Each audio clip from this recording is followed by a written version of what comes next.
And welcome back, everybody, to another episode of Around the Bases with Bubba and Mo, episode 102. Going to preview the wild AL West. And in order to do so, joined by my co-host as always, you can find him on Twitter at Boston_Mo. Mo, how are we doing? I'm doing well, Bubba. How you doing? Not too bad. Not too bad. It's we've had a little bit of a dry spell out here finally in California. So good for you. We're actually doing things now. We're doing things for once. It's been kind of a weird winter for us. We're not used to rain. So yeah, we didn't get snow here in Boston this winter, and it looks like it's probably over. But I don't want to jinx it at all. But it looks like it's over, so that's a good thing. Yeah, it just means it's baseball time. It is baseball time. Like most things in life, there weren't many signings or trades that were relevant to anything. And anything we missed this week, we'll get to you next week. But we want to get to the ALS preview, which is going to be an interesting one because it's a division we like because we like talking Astros. We like kind of rooting for the A's a little bit, and then there's a lot of kind of question marks there. So let's kick it off with the Houston Astros. They had a bunch of injuries last year. You know, Bregman was banged up, and he's still banged up now with the elbow in the back. You got Altuve recovering from injury. You got Correa recovering from injury. Springer wasn't 100%. Reddick just almost broke himself in half running into Peter Alonso. There's so many things going on with this Houston Astros team. It's freaking crazy. Are you concerned with this team when it comes to all these injuries in their offense? It's an interesting question because obviously we're not doctors. We don't know exactly, what's going to happen to them. But, I'm not worried about Springer. He's been relatively healthy. And although he does play through it, that doesn't really affect his overall game. It might affect him in fantasy a little bit, but it really doesn't affect his overall game. He mostly plays almost every game. The Bregman one is interesting because, being that young, 25 years old, you got a bad back. You got bad other things. Altuve is another one. He's still young. He's almost 29, but he's had some issues. It could be lingering into the beginning of the season. And, playing through that sort of thing, he could get hurt quicker. And then Correa is always the one that we're always worried about because it seems to be just getting hurt all the time. And the sneaky one is Brantley. Although he's been healthy the last year and a half, his whole career has been injury. I mean, it's what it is. And that is their 2, 3, 4, 5 hitters. And I know they have Kyle Tucker down. So if something does happen to a Springer or to a Brantley, they can figure that out, or even Bregman, because they can move Gurriel over to third base. They have Aledmys Diaz on the bench. They can kind of throw around in every position. So it is interesting that it could be a problem with that lineup, but we don't know yet. I'm definitely worried about Altuve. That's the one guy I'm worried about because he did play through it, but he wasn't the same guy last year. Most guys took him second or third of fantasy, and then something happened after that where he just got hurt, and you didn't get everything from him, and that not only hurt them in fantasy, but in the Red Sox series in the ALCS, he was not the same person. It really was an automatic out where it got to the point where Correa was hurt, he was hurt. I was only worried about Bregman, and I think most others were, and they were pitching around him. So if that happens, it's going to be tough for the infield. Outfield, they'll be all right with Kyle Tucker. Yeah, it's an interesting dilemma they have. It's always the Astros story. This will be our third season recording now. It's always the embarrassment of riches they have. Right. They always have the depth to just keep bringing something up. Even a simple signing like when they got Aledmys Diaz. We've seen Diaz be able to fill in from time to time and still drop. He can drop like 10 bombs in 2 months and just fill in just fine. That's what he does so well. The Altuve one is a big question because we didn't know how hurt he was. And the fact, like you said, in the postseason it looked so bad. He wouldn't have the surgery right away. He was a mess. If you look at all the fantasy circles out there, everyone's super high on him, making that bounce back value play, all that kind of stuff. The rest of the lineup is very interesting.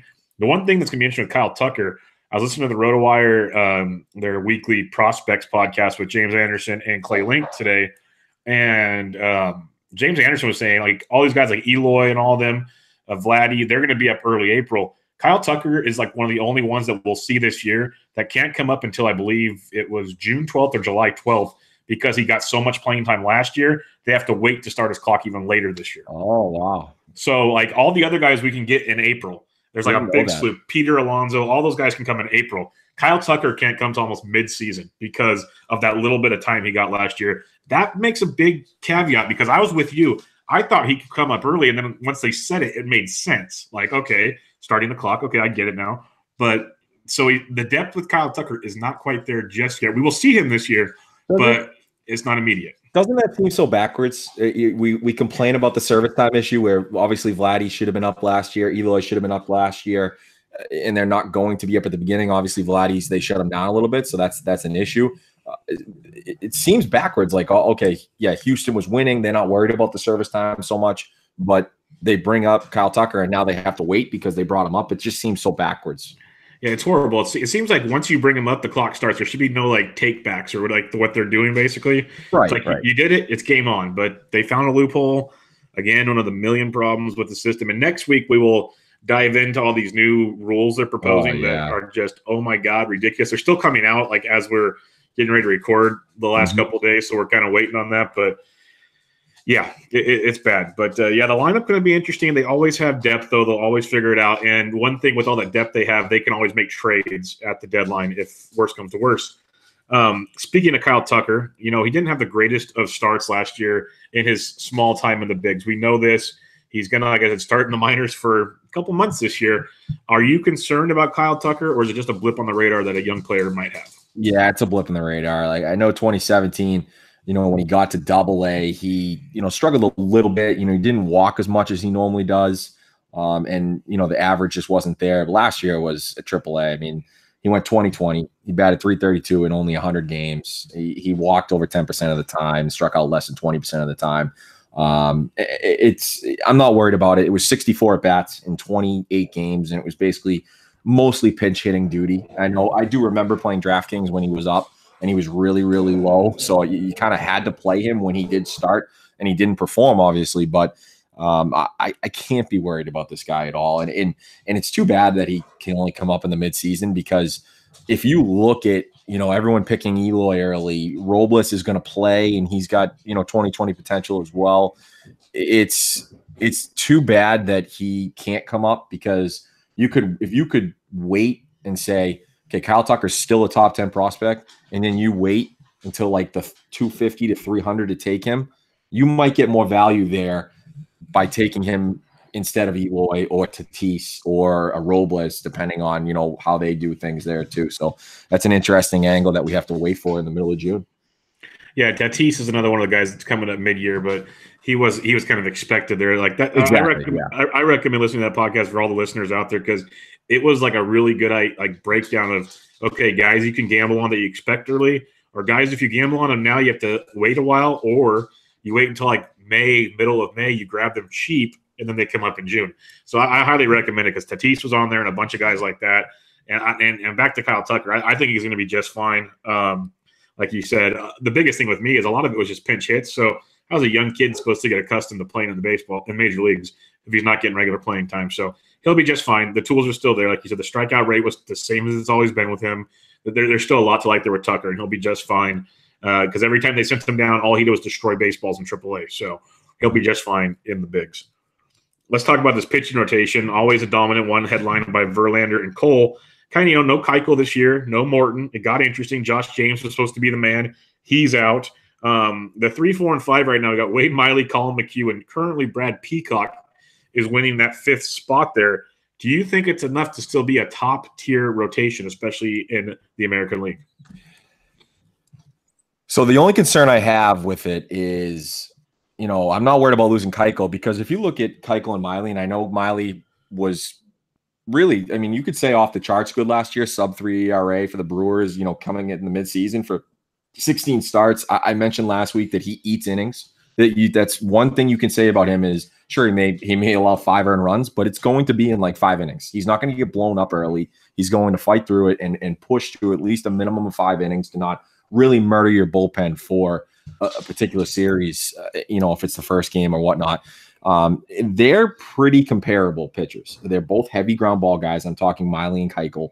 They don't strike a ton of guys out. They don't give up a ton of home runs, obviously, with the ground ball effect. So I really think they're not going to miss much with Keuchel, and Miley will be fine there. It's Colin McHugh and Brad Peacock. Yes, we know that they're talented, but their innings are going to be extended this year, coming from the bullpen, and that is what I'm worried about. So they really need to get Josh James healthy, figure him out. And I think the sneaky one to watch out for is Corbin Martin. I think we're probably going to see him this year. And it could be a guy that I'm trying to think of a comparison for him when somebody came up. I can't come up with it right now, but he's probably going to be up in June, I would guess, mid-June, mid-July, something like that. And he may see a bunch of starts depending on how McHugh and Peacock really transition to the rotation from the bullpen. Yeah, that's the biggest factor is the transition from the bullpen. What are you expecting? Still like 150 innings? So, one of their big-time prospects at one time, Francis Martez, just gets busted for PEDs. He's out for 80 games. Obviously, McCullers is out for the year. Josh James is down. So, Framber Valdez, he'll get his. Forrest Whitley's going to get his at some time this year. You mentioned Corbin Martin. There's a handful of guys. Again, they have so many talented players to come play with here. But it's going to be a lot of mixing and matching, which we've seen them do in the past. Like all of a sudden, like what name us a season where McCullers didn't have a couple stints on the 10-day or Morton got a little banged up. They have pieces that'll fill in. It's going to be interesting to see how it goes. So just because Peacock and these guys are there for now doesn't mean it's all said and done. And again, they could easily make a trade. Which one? Yeah. Which one is the most likely to go back to the bullpen in your opinion, McHugh or Peacock? I'd say Peacock. I would agree because McHugh obviously has been a starter for pretty much his whole career except for last year, and he was tremendous last year, right? But it just seems to me like Peacock would be the guy to get back to the bullpen. Well, and only starting pitchers have podcasts, not relievers. So McHugh's got to stay there. So that's where that goes. Starting pitchers and idiots like us. That's how it works. Garrett Cole, he obviously came over last year, and dominated. Last full season with them dominated. And he's a free agent after this year. He's getting paid pretty well this year, going to get $13.5 million. Is this the last season we see of him? Because after this season, Verlander's a free agent.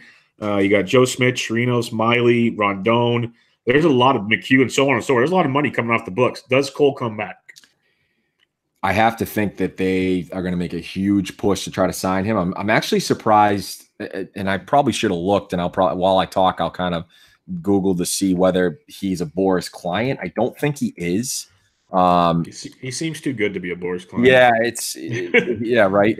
It seems like he's not a Boras client. So I'm a little bit surprised that he hasn't been inked up yet. Boras is his agent, so that's why he isn't inked up. Here goes that. He might not even play in 2020 while we're at it. So, but he's going to be in his 29-year-old season. Clearly, it's not a Keuchel situation where people are worried about his stuff, worried about the makeup. A lot of things happened with Keuchel last year. He's not the same Cy Young guy that he was. He could be tremendous in different places. Like, if Cincinnati went after him, that would be a nice spot for him, being in that big ballpark and a ground ball pitcher. It wouldn't be terrible.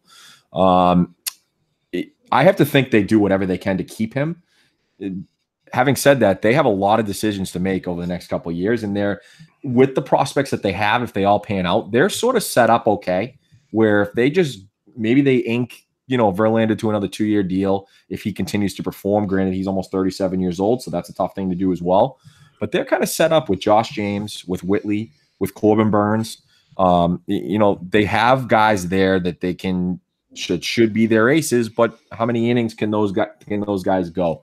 So I have to think that they're going to do everything they can to get Garrett Cole, but everyone else is going to be on him too, because he's probably the number one pitcher on the free agent market next year off of the top of my head.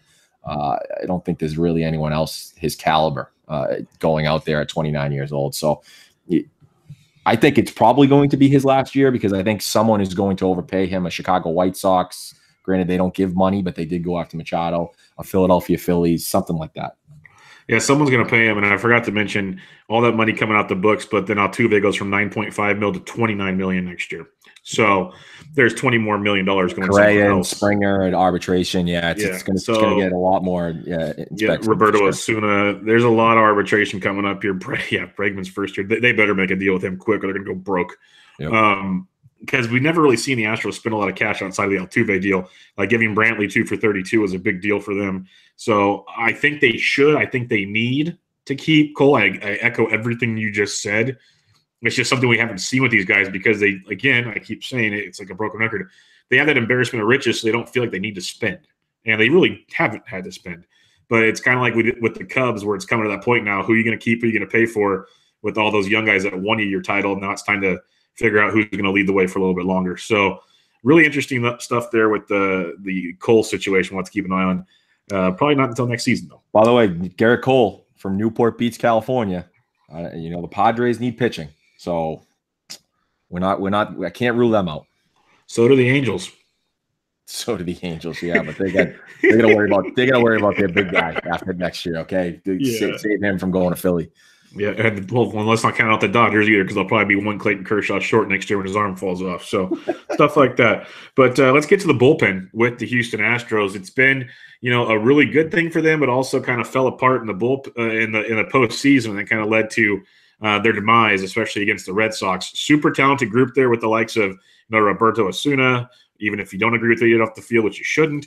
Ryan Presley has been just amazing, and so on and so forth.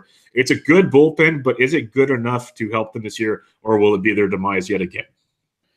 So obviously, they probably, if you had to rank the top 4 teams in the AL that we consider probably are 95% sure going to make the playoffs, the Red Sox, the Yankees, the Indians, and them, they still might be second, only because of those first 2 guys, Osuna and Presley. Presley's filthy.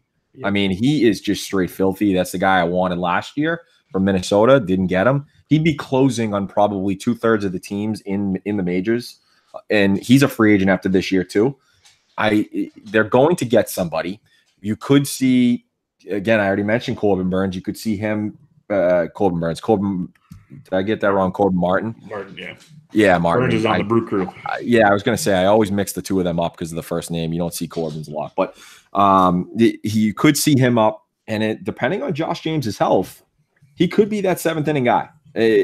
I know they want him to be the starter, but if McHugh and Peacock are doing okay, they could really just say let's save Josh James's arm a little bit. Let's let him be because he came out firing in the playoffs. He was great.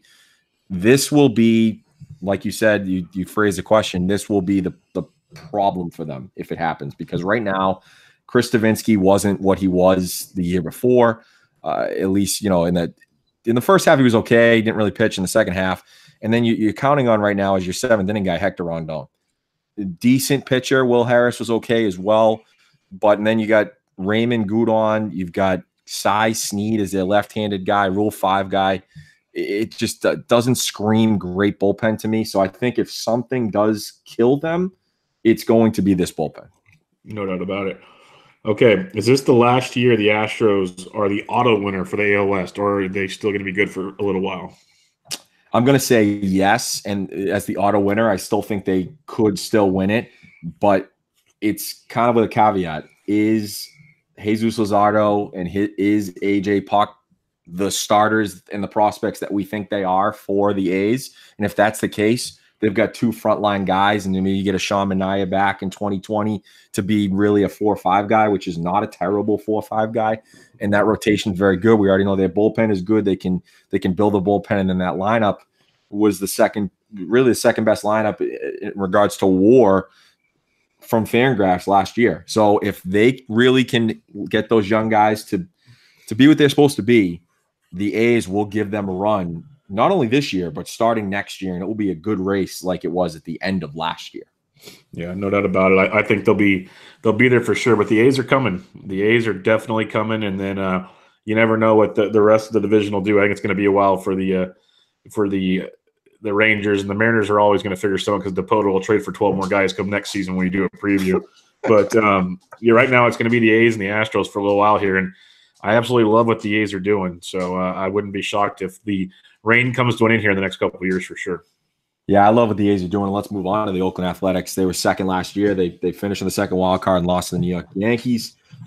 This is your lineup. This was your team, and you're very proud of that prediction, even though the Yankees guys got hurt. So congratulations on that little outlier there. But W's W. You're right. They don't put it in the win column. Doesn't matter how you get it. Can this lineup repeat? Yes, it can. I actually think it's going to be better. I think Matt Chapman and Matt Olson take that next step. Chapman, if you look at all his StatCast metrics and stuff, the dude hits the living crap out of a baseball, but he hits it into the ground so much. If he just elevates the ball a little bit more, just a little bit, get in the launch angle revolution, he's in for a 30-plus type home run season. This guy's worried about that shoulder? Well, it's always a concern, but he started already playing. Or he came back a little earlier than expected, so I'm not as worried about it as I initially was. I drafted him already, so he better be good. But Matt Olson's the guy I like even more. I think there's a lot to like there with him. Chris Davis is going to be a stud. Just pencil him in. Stephen Piscotty. This is the guy also, just like Chapman. You know, last year was his first season after his mom's passing, and you saw him kind of start hitting the ball better and better. His second half was really good. Stephen Piscotty's still only like 28 years old. This guy's really, really talented. He's got 25-plus home run upside. This offense is filthy. Your middle of your order is 2, 3, 4, 5 is Chapman, Olson, Davis, Piscotty. They all have 25-plus home run ability with potentials for 30 or more. That is ridiculous. Like, I might have to make a new deal for 4 versus 4 on a team and take those 4 right now. But there's a lot to like there. I think this lineup will be very, very, very good. The biggest question marks, as always, is how do they kind of pencil in the, you know, I don't even want to go with the Robbie Grossman garbage. And then the catching situation, Nick Hundley is the biggest question for me. Well, you kind of nailed it, and this is what the next question is: who's their leadoff guy? They signed Robbie Grossman last month. 29 years old. He does walk a ton of OBP potential there as a leadoff guy. And then they have Ramon Laureano that we talked about in our outfield preview. We both kind of liked.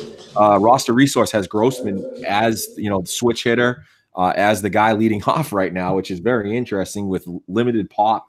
I wonder if those steals could come back, but who do you think? I think I know your answer. Who do you think should be the leadoff guy? Ramon Laureano. Yeah. Like Robbie Grossman, what is he? Are we trying to remake Moneyball with Hatterberg or something? This is like ridiculous. Like, I like Robbie Grossman coming off the bench. I like Robbie Grossman when he's $3,000 on DraftKings and a lefties pitching, but I don't want anything to do with Robbie Grossman as an everyday left fielder. The crazy part is he's not even 30 years old. He seems like he's been around for frickin' ever.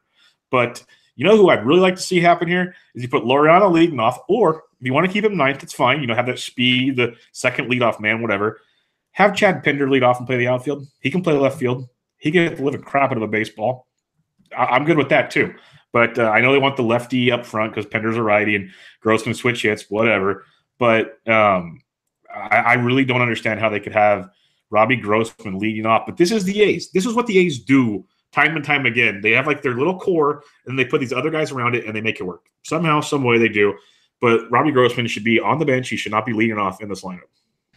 You know, it's funny. He did steal, you know, you look at his old minor league numbers with the Astros, and, you know, he stole, even with the Pirates way back when, he stole 35 bases, 15 bases, 24 bases. Granted, that was, you know, 8 years ago, but he was still stealing double-digit bases in the minors as of 2015. And his sprint speed metrics, I know, we look at all these metrics and whatnot, but you go to Baseball Savant and you look at his sprint speed metrics, it's pretty above average. So I wonder if he does lead off, could he get to a double-digit steals with 400 at-bats? It's very interesting. Yeah, I don't know. I know the talent's there. I just, man, the idea of having him leading off to start the season just is not appetizing to me at all. No, I completely agree. Let's get to the rotation. I kind of prefaced it during the Astros preview. It's probably Jesus Luzardo time, and should he be in the rotation right away?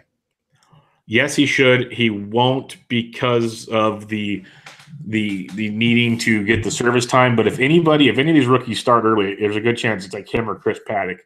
And we're talking about the A's here. So Luzardo, he'll be there right away. I know they've already said the fact, like, when it comes to him, he's not going to Japan, so he can keep staying loose to be ready for the start of the season. So he'll probably be like at the back end of the rotation. He should be. It makes a ton of sense. But I just have a weird feeling the A's – it'd be the smart thing for the A's, as much as I hate saying it, to wait like a week and then bring him back in the middle of April. It's going to suck. I mean, I know Frankie Montes. I don't think anything of him. I don't consider him, you know, a big guy for them. He has no options left. So I think he'll probably be in there. I know they mentioned – I think they already sent Daniel Mengden down. So I believe, they did. They sent him down to the minors. They optioned Blackburn. Aaron Brooks, I know, has been talked about as well for the 5th spot. And then, it's Chris Bassett. So I know that they want to save, everything, right? They really do. I mean, Montes wasn't terrible last year, but Not a big strikeout guy. I don't see a ton with him. I have to think that at one point Billy Beane has to look in the mirror and say, look, we made the playoffs last year. We've Chris Davis is a free agent after this year. We have a shot here in this weak division below us to really go for it and get that second wild card when they're really only battling, in my opinion, with the Tampa Bay Rays and the Minnesota Twins. You're only battling with two teams because I don't think the Angels are going to be there. I think he's going to be up at the beginning of the season. I really do. You know what's crazy? They only have a $90 million payroll estimated right now. And they got money, obviously, more than $90 million. Why don't they go give like Dallas Keuchel like $15 million for a season? I wanted them, as crazy as this is, I wanted to go get Clay Buchholz over Dallas Keuchel. I'd be good with that. I'd be good with that too. But that was a perfect A's situation where you only got to pay him $3 to $5 million, and now you don't got to pay a Dallas Keuchel 15. Yep, that's the thing. That would have been the situation. Or bring back Gio. As much as I hate Gio, it's a ballpark for him, and you can get him cheap. They just need another arm. Is what the bottom line is. Yeah, and we don't really need to talk about taking a step back because it's rotation. I mean, I know it's Michael Fiers, it's Marco Estrada, it's Brett Anderson. So Brett Anderson, I mean, how many innings he's going to go? Estrada he doesn't get hurt a ton, so he's going to pitch a lot. But do you see anything? Is Estrada going to be somewhat usable moving from Toronto to Oakland? Yes, just for the fact that he's a fly ball pitcher. Now he goes to the ballpark where fly balls can die from time to time. Right. But regardless, it's not going to be fun because he's still going to have to go to Houston with that short portion and left. And, you got to still face Mike Trouts of the world. And it's going to suck regardless, but he will be much more usable in Oakland. He should be much more usable in Oakland. Yeah, I agree. Now let's get to the best part other than the lineup is it's bullpen. Will it be overworked because of what they have in this rotation and all the couple injuries that they do have and guys that just really don't eat innings other than Mike Fiers eats innings a little bit, but will it be overworked and could that really hurt them come September, October? Yeah, I want to say yes, but at the same time, as you could bring up, maybe Puck's ready back in September to bring him up to extend him. They have guys to come later in the year. They will get used a ton. And that's the thing that's going to save their crappy bullpen is their really, really good – crappy starting rotation is their really, really good bullpen because we've seen Yusmeiro Petit. He can do that, 2 to 3 inning job really, really well. Jerry Blevins isn't bad. Liam Hendricks, we've seen him play opener. You might see these guys play opener from time to time because, Frankie Montas and Bassett at times were in the bullpen last year. So there's ways to make this work with the A's, and they're going to have to because the rotation is that bad. But when you get to Trinan, you have Joaquin Soria, former closer, Fernando Rodney. Lou Trevino was ridiculous last year. There's a lot to like there in that bullpen that they'll be able to get out of trouble with a bad starting lineup. And we got to remember how good that offense is. The pitching doesn't have to be perfect because they're going to put up a lot of runs. I do think it's interesting. I think you're correct. I don't think they're going to be overworked because they're just so deep. They really go probably 6, maybe even 7 deep. If you count Jerry Blevins, who's okay. It's funny, Fernando Rodney, 42 years old, and he's still pitching, and he's still very, very good. Joaquin Soria was a really, really sneaky signing. He's almost 35 years old, but he still gets it done as well and can give Trinan. I thought it was interesting. I know you were on the outfield preview with Bat Flip Crazy, but I listened to I'm almost done with the 3-hour podcast. It was very interesting, a nice format. They don't really kill you with the numbers. And he had Trinan coming back to earth a little bit, which I do think we all expect. I think when we say coming back to earth, he's still a top 5 closer. He might even be top 3 still. But I thought it was funny when they called him the gift master because his pitches are just straight filth. Even in Washington when he really wasn't getting it done. So they have a top 5 closer there, and they have a couple other guys that can take the load off of him if he does need a break. And maybe there's a situation where they bring him in the 8th, and then Soria and Rodney take over in the 9th. Yeah, and that's the thing with closers. Just a side blurb real quick is the Trinans and the Diaz's are going to be very, very good still, but you have to expect some regression because what they did last year was just stupid. So you can only do so much when it comes to closing. But yeah, very, very good closer there. Now we will from a team spending about 85 to 90 million to a team spending almost 175 million this year, and they still might lose Mike Trout. This is Los Angeles Angels of Anaheim. And the big reason they're spending so much money is there's an Albert Pujols That's going to be making 28, 29, and 30 million each of the next 3 seasons. You got Justin Upton getting paid bank as well. But Trout's making almost 35 mil this season and next. So those 3 guys alone tying up your payroll pretty good. I'll let Trout make as much as he wants, though. When you look at the Angels lineup, outside of Trout, it's getting older and older. Can they still put up enough runs to win? Because we'll get to the rotation soon enough. But is their offense going to be good enough? I think Justin Bour is going to be he's going to have a nice bounce back. I know it's not the greatest ballpark to hit in, but I mean he came from Marlins ballpark, and that's just one of the worst for offenses. And this is the year, I've said it all along, that Pujols is going to have to sit down. I think he probably gets no more than 350 at bats. I think he just has to accept it. He's turning 40 years old this year, or I think early next year. But either way, within a year, he's turning 40 years old. I think he's going to have to accept it and just take the $30 million, whatever the hell he's making over the next couple of years, and they're going to have to eat that money. But I think Justin Bour is going to get the majority of the at-bats early. And then when Ohtani's ready to come back, that's when Pujols is going to take a seat. That's when Justin Bour maybe takes a seat against lefties later in the season. I hate the end of that with Taylor Ward, Lucroy, and Fletcher. That's terrible. Cole Calhoun, a nice little bounce back, because at the end of the season, he had a terrible first half, right? But second half was very good for him. He was hitting the ball hard. A lot of the StatCast metrics were on his side. So I do think that he'll be better in the leadoff spot there. It wasn't, tremendous. Justin Upton had a tough second half. Outside of that, this lineup is just really, really bad. I mean, Simmons is what he is. He's tremendous defensively. He's probably an average hitter, but it's not going to be pretty even with Mike Trout there, and now no Mike Scioscia. So will they overachieve? Yeah, they overachieve. So true. Yeah, this lineup would be better to me if Simmons is batting first or second, because he is a decent batting average guy, but he brings nothing else to the table. So right. I guess they're asking for him to clean up the first 5 guys because the back end of the lineup's pretty rough. You should have Cozart coming back eventually, which will help coming to third base. He's questionable for opening day, but that'll help the lineup a bit. Still not like flashy. Hopefully Lucroy makes a bounce back. The things to look forward to is, Joe Adell could make an appearance later in this year. He's hurt right now, but he could make an appearance later this year. He's one of those potential later season call-ups. Luis, I'm going to butcher this. I was looking it up for a Dynasty League the other day. Renigfo, he's actually like a super utility guy with a bunch of speed, so he can play all over the infield. He's a guy to keep an eye on because he's pretty much done everything he needs to do, and he's ready for at least a shot up there. They have a few guys that are close, nothing crazy. So, yeah, it's Can Calhoun, help out. I love the fact Justin Bour is projected to hit cleanup. I'm with you there. I think he could have a really big year, and that was a nice signing by them. But, they're going to need Calhoun and Upton to kind of get it done to help Trout out, because after Bour and then you have Pujols there, it's pretty rough till Ohtani and Cozart come back. I'm really sad about that Joe Adell news, because that's just it to me. I know the news has been better. I think he tweeted yesterday that he was walking and whatnot. I was in a boot, but it was better than it thought it was. I think if he's going to miss a month and a half, I think it's very unlikely for them to call him up at all this year.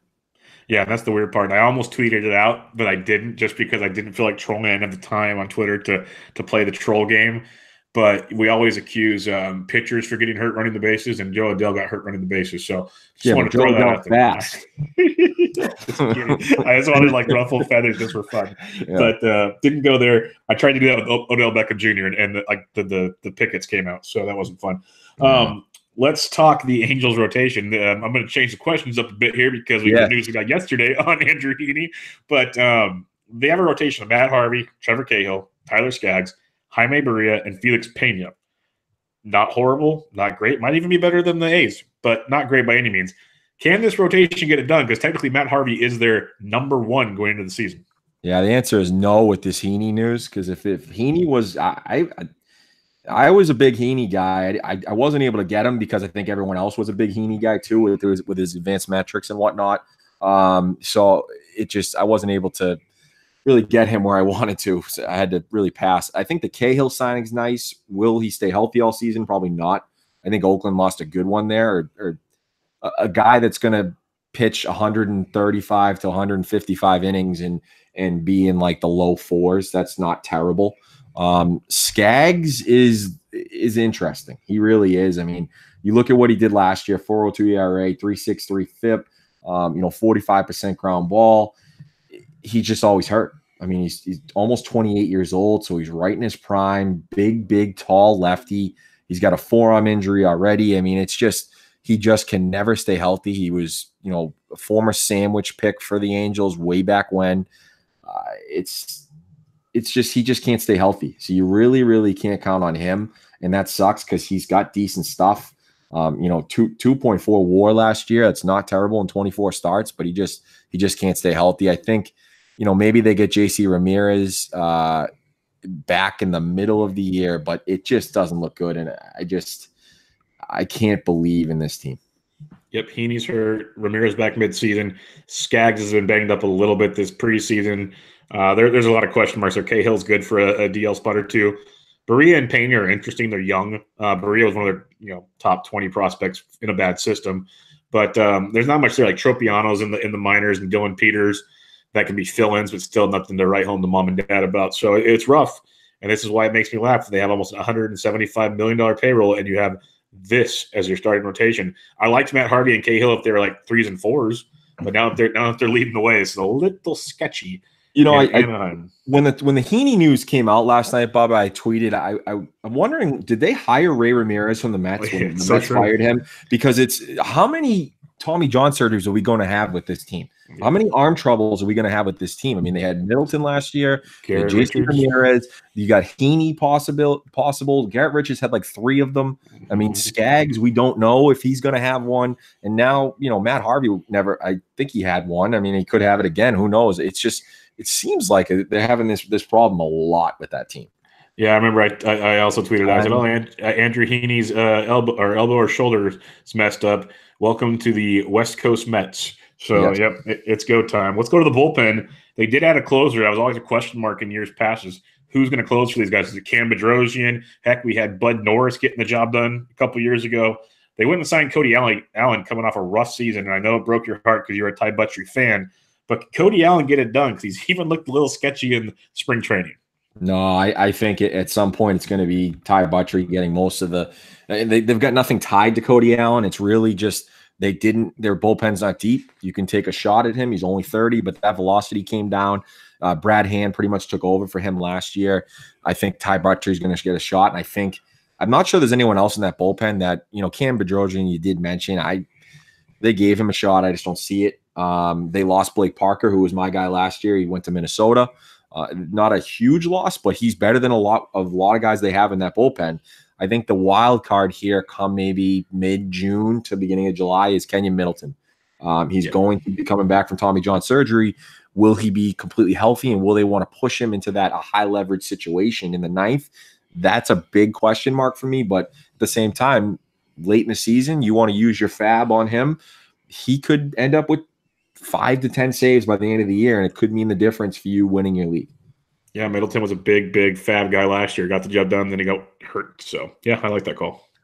Yeah, so that as I say, I don't like that Angels team, and there's 2 more teams here that we're going to go over that it probably won't take a lot of time here, but we got the Trader Jerry team, the Seattle Mariners. It's rebuild time for them, but they didn't go full rebuild. They still got Haniger. They still got Encarnacion. They still got old man Jay Bruce, D. Gordon. What's there to look forward to this year for the Mariners? They're clearly going to be below 500. It's just how far below are they going to be? Well, what they get to look forward to this year is you have Felix Hernandez's last hurrah. So there'll be a bunch of cool, weekday nights in Seattle where they're throwing fish around and King's Corner is rocking and rolling. And you get UC Kikuchi making his fun. That's what maybe Domingo Santana. You would get the rejuvenation of Santana. People love him. He's got 5 bombs in the spring, whatever it is, because spring training is such a big thing. Mini Nelson Cruz right there, taking the spot. What they really get to look forward to is what do they get in return for Jay Bruce, Edwin Encarnacion when they trade them? Stuff like that. That's what they get to look forward to because the team, like you said, they didn't go full rebuild. So they're not going to be like horrible, which is crazy. But at the same time, it's going to be a very rocky season. And I know we talked about it before. It's really odd that they decided to do this rebuild because in reality, they finished pretty well last year. They were 89 and 73. They were 16 games over 500. Very lucky. And they said, screw it, let's blow it up, which, maybe they needed to, but, dealing Edwin Diaz, dealing Robinson Cano, dealing James Paxton, so on and so forth. It's going to be really interesting to see how this goes. So there'll be some highlights and all, but nothing too crazy. Like Kikuchi, Hernandez, those will probably be two of the better things. Ichiro, last hurrah in Japan, stuff like that.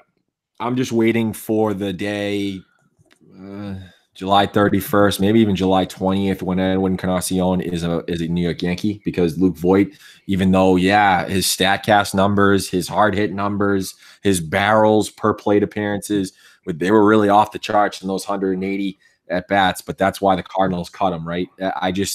Edwin Encarnacion. You mean the Yankees? You mean the Yankees cleanup hitter, Luke Voit? Cleanup hitter, which I know I saw your tweet. You're buying in on him because he's the cleanup hitter. No. I did not say buying in. I said I'm more interested in the possibility of Luke Voit. Okay, all right. I wanted zero to do. Like anything above zero is more interested.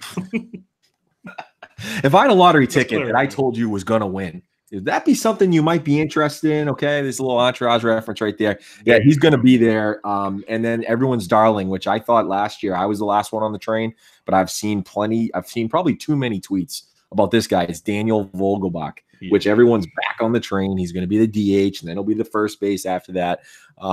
Kyle Seager's already hurt. Ryan Healy's going to be the third baseman. They traded for J.P. Crawford. They're not even going to play him and give him a shot. Already in the minors. And one thing that is interesting is they're not letting Felix start opening day. Now, are they saving him for the opening day in Seattle? Or That's my guess. Which, by the way, you know who that's against? Who? That would be my Boston Red Sox. Oh, fuck. So King Felix. Yeah, I hope you're ready, my friend, because we're ready. All right. We are in the week. It is March 14th, everybody. March 14th, and the we chants have started. Yeah, I know. I hate those people, but it is what it is. I am interested in Kikuchi and whether Marco Gonzalez can regain his first half form. I do think that's interesting to watch with those two. And all the gifts that come out from Kikuchi, because we got Jason Panini already putting out that last week, so that's an interesting one. To the bullpen, half these names I've never seen before in my entire life. They somehow have Elias back in there that we got for Wade Miley a couple years back, along with Carson Smith. He's one of the middle relievers. They got a Rule 5 guy, Brandon Brennan. They got your guy Hunter Strickland. Who leads this team in saves by the end of the season? Sadly, it's the mental midget that is Hunter Strickland. Oh. I'm not even going to go too deep in this because you named off the other eligible bachelors there, and it is disgusting. The only way it's someone else is like maybe they put Felix into close and say, "Hey, old man, can you throw 95 for an inning for like 20 times this season?" That's about all I see happening. It's Strickland's job until he screws it up really bad. But yeah, it's going to be him. I need Swarzak to get healthy. I need him to get healthy badly, and I need him to stay healthy because I think it's a possibility it could be him. Although I got to tell you, I own way too many shares of Hunter Strickland right now and I'm admitting it. I'm admitting a problem right to you, and that's I'm really scared about it. Even though he's like my fourth closer, so it really doesn't matter to me if I get a few saves and that's it, and I'll be good to go. But there's not too much to go in deep on this one. It's let's put it this way: unless I bet the game or I got somebody in fantasy, not too many games I'm going to be staying up to watch in Safeco Field. Okay. Outside of the Wii first 3 or 4.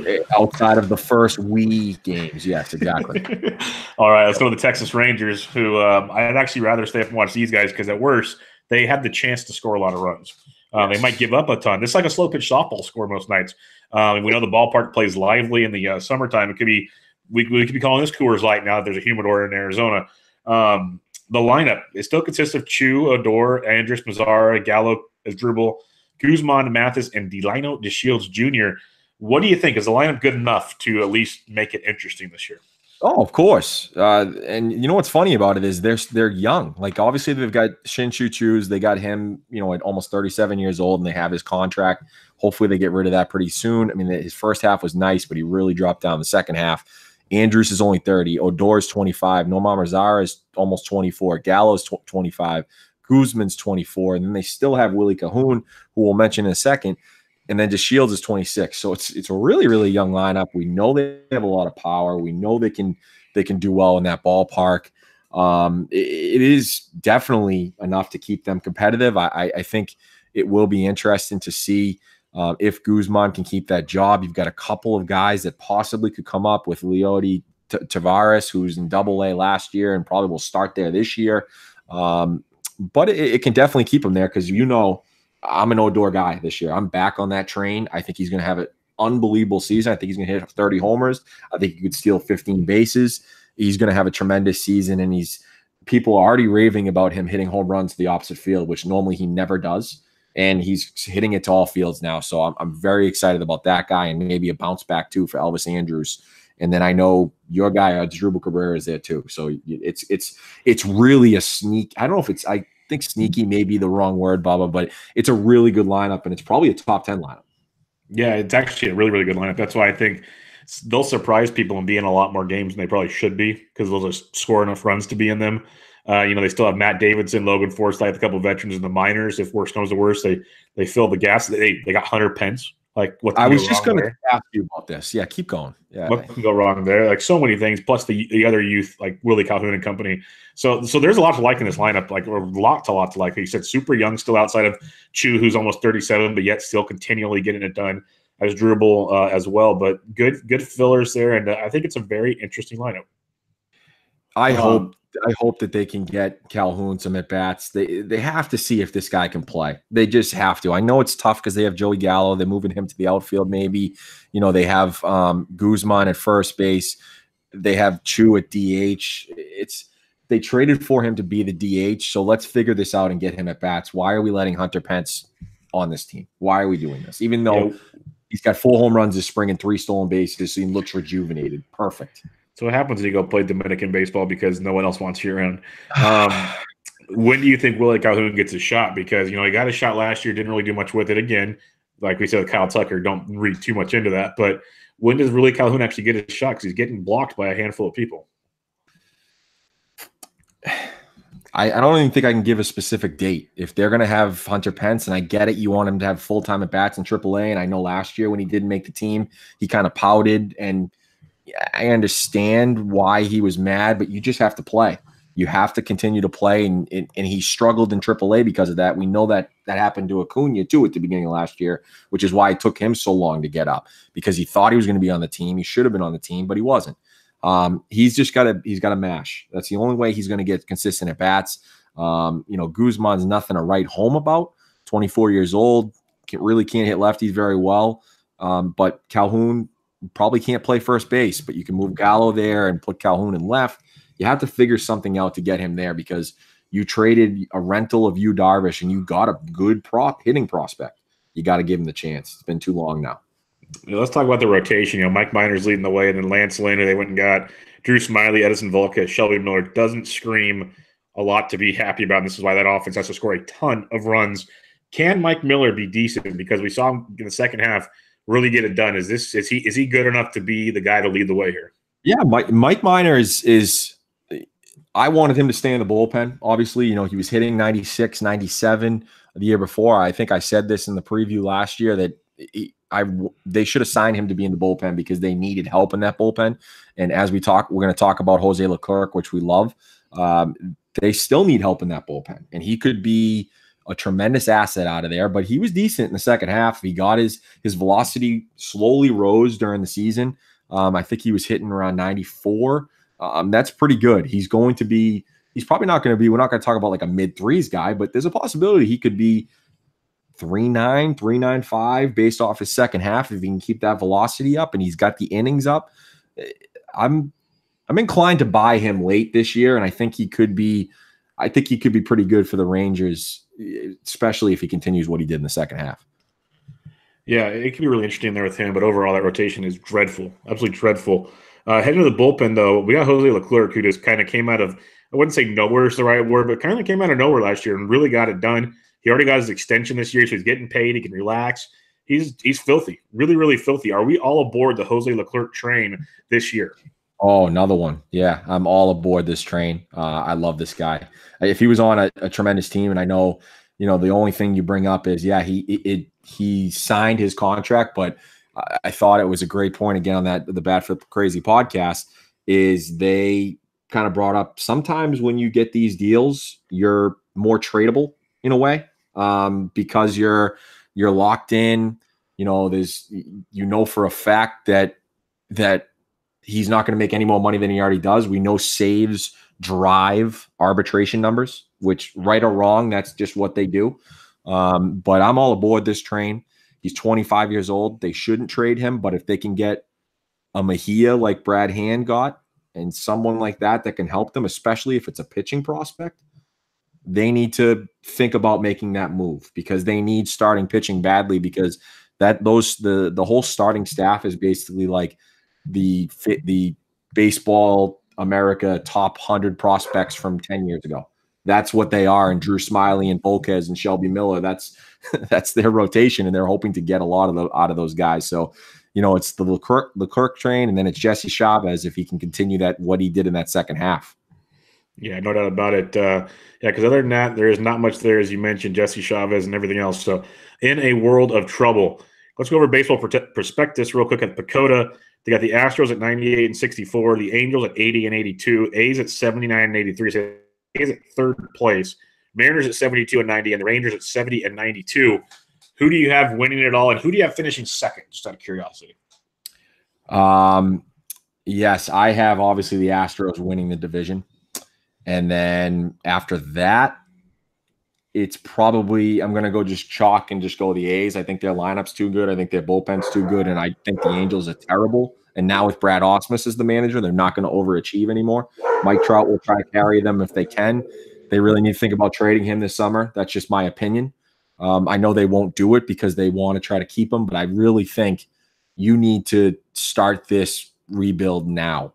And I know it's tough, but they need to do it. The Mariners will be interesting, especially if Justice Sheffield, who we didn't mention, if he can be, a good pitcher come, May, June, that'll be pretty good. And then Kikuchi, they'll be interesting. And then the Rangers will be interesting with the runs, and that's it in the play. So I've got the Astros and the A's. Yeah, I got Astros and A's pretty much for everything you said, and the love I have for the A's. And then it gets interesting. The Angels should finish third, followed by the Mariners and the Rangers. But the Mariners are just going to be that team that's really interesting to me. They really shouldn't be that good, but they have enough old-timers there that can make it interesting. Their pitching just so damn bad. But Astros and A's should get it done for me for sure. Mm-hmm. All right, let's get to the TGFBI, Great Fantasy Baseball Invitational. We both had our drafts. And I like where I ended up. It's going to be interesting to see how my team does with, I don't have a ton. I kind of went early with the hitters, but I'm going to let you go through your team first and just talk about every pick, but just go over, your strategy at the beginning and then kind of where you think you're weak and maybe you have to, attack the free agent market, the fab market. All right. Yeah. I started out, I'm in League 2. I had the 6th pick. I went with JD Martinez right there. I was deciding between JD, Yelich, and Acuna, and it came down to JD. Just gives me, a guy that gives you 40 home run potential, 120 plus RBIs, and a great batting average. I know you're not getting steals, but you can address that later. So it was between JD and Acuna for me, basically. As everyone that's listened to any show I've ever done, I'm a big Acuna fan, but got me a little JD, Just Dongs share, and it'll give me something to at least root for when I hear you talk about the Red Sox every week on the podcast. Then I came back. I went pitcher with Cole and Carrasco. So the idea behind doing that is it really let me set up not having to take pitcher for a while, and I got the bats I wanted to get, and I could attack stolen bases and other aspects, which I did in the next few rounds. I like Johnny VR and Victor Robles right there. I locked up probably 50 plus stolen bases. Then I got me like a Felipe Vasquez and Jose Alvarado closing with the Velasquez one I really liked. I got me some Matt Olson in round 8, which I was a big fan of. I gambled on Madison Bumgarner just because he fell all the way to round 9, which was stupid to me. Med Rosario. So I have VR, Robles, and Rosario. The reason I did those 3 is they all have some power upside, decent average upside, and between the 3, I should have like 70 plus stolen bases, which should be big stuff for your team. Other than that, though, it gets interesting. Like I like my depth overall. It's nothing flashy. Pitching could be an issue because I gambled on, like I said, Bumgarner. I gambled on guys like Keuchel because he fell. Josh James, I drafted him the next day. He got hurt. That was fun.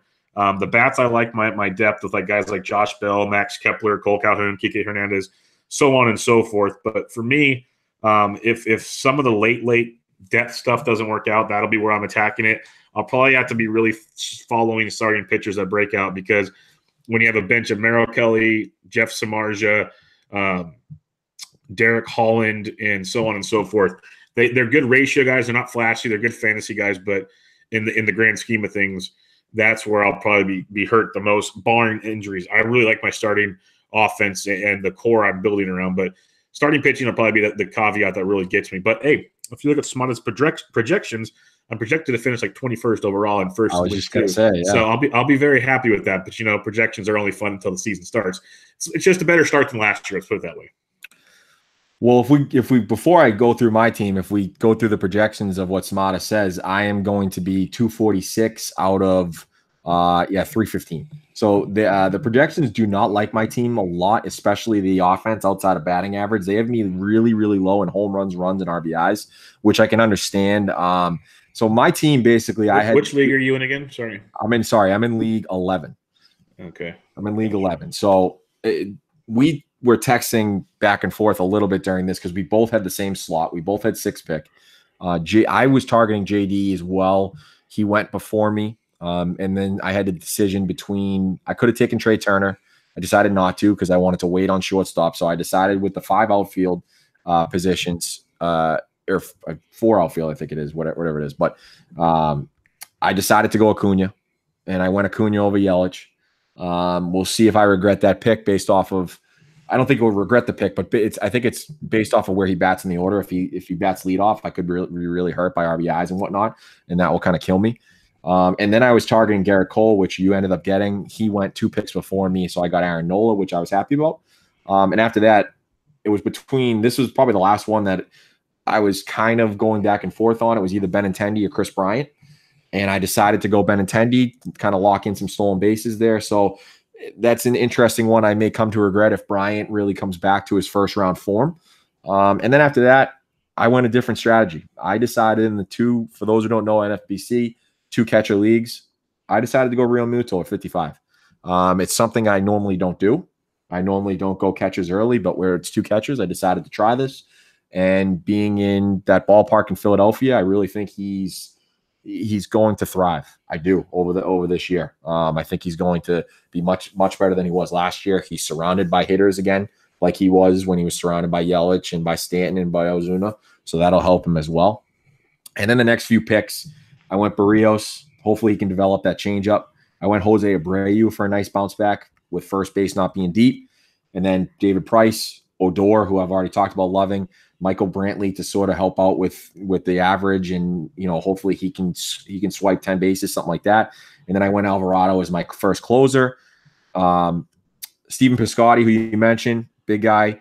I talked about DeYoung, and you've had some hot takes about DeYoung. And Look who got him. Yeah, he fell so far to 175 that I said, you know what, I'm kind of hurting on power right now, so I'm going to go ahead and take DeYoung, and hopefully he can get to 30 homers. Other than that, I went Archie Bradley as my second closer. That one I'm skeptical about. Obviously, there's a lot of talk about him possibly not becoming the closer because of Greg Holland, but Greg Holland has bad as spring, so if he's not the closer, I'm kind of screwed with saves probably there, and I probably wasted a pick. I went Jesus Luzardo at 205, Colin McHugh. Matt Barnes is hopefully the closer, and then like I said before, I got a lot of Hunter Strickland. So I'm worried about my lineup a lot. I have Tyler White late. Hopefully Margot can win the starting job and get back. I mentioned Cole Calhoun, but I'm really hurting with hitting. And hopefully I'm right about Odor. Hopefully I'm right about Abreu coming back, and that'll help me. I got Mitch Moreland late. Maybe he can give me 15 homers, when he's facing a righty. So my team, I'm a little bit worried about it. Obviously, there's no trading in this league, going to be on the fab wire. But if I'm right about the closers, I should be high in saves. If Luzardo is up early, I should be okay pitching wise, and McHugh is kind of I'm taking a chance there. Barrios, if I'm right about him, I should be okay with pitching. So I'm really worried about hitting. So I'm going to have to worry about the fab there with hitting. But projections right now, as you said, it's not good. But maybe everyone comes to form, and I'll be all right. Yeah, it's going to be a war to the end because of all the injuries and no trading and fab budgets and all that. It's a long, long ways to go. So it's fun to imagine things are going good for now, but there's tons of time. for that to change as the season goes on, which starts up in a couple weeks. We got Japan in like 10 days or something. 6 days. 6 days. It's crazy. I don't even want to count that as real games that we have to. I know. It's ridiculous. But that'll wrap us up for our AL West preview, episode 102 in the books. Check out Mo on Twitter at Boston_Mo, podcast at Around Bases Pod. I am at BD Intric. And if you can give us a rating and review on iTunes, we'd much, much appreciate it. With all that being said, Around the Bases with Bubba Mo, episode 102 in the books. Catch you guys later. See ya.